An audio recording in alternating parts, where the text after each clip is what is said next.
रोज रोज plain मुगाची डाळ खाऊन जर तुम्हाला कंटाळा आला असेल तर मुगाची डाळ वाटणाची बनवा. आणि त्या वाटणासाठी घ्या 2 मिरच्या, 1 वाटी डाळ घेतलेली आहे, छोटी वाटी, आणि 1 ते 1.5 तास डाळ भिजवून घ्यायची. हळद, मीठ, टोमॅटो टाकून शिजवून घ्यायची.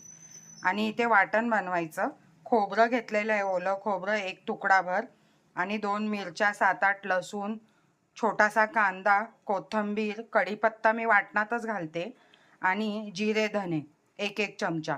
आणि छान सगळं वाटून या डाळीला राई, जिरं, हिंग आणि अजून हवा असेल तर कढीपत्ता अशी फोडणी द्यायची आणि खूप टेस्टी वाटणाची डाळ तयार होते. खूप टेस्टी लागते. डाळीमध्ये हळद, मीठ आणि टोमॅटो टाकून शिजवून घ्या. 3 शिट्ट्या घ्या. डाळ छान शिजलेली आहे.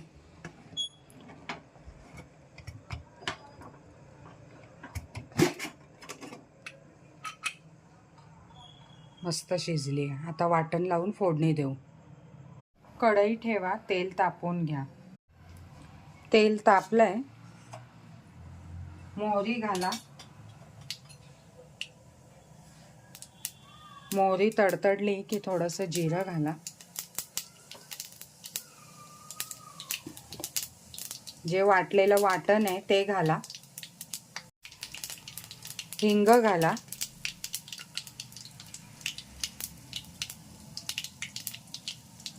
वाटलेलं वाटण घाला. कढीपत्ता आपण वाटणात घातलेला आहे.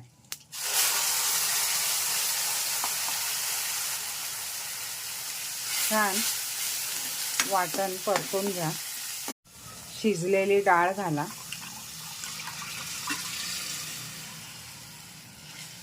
हवं तेवढं पाणी घाला. तुम्हाला जितकी पातळ घट्ट लागते तसं पाणी घाला.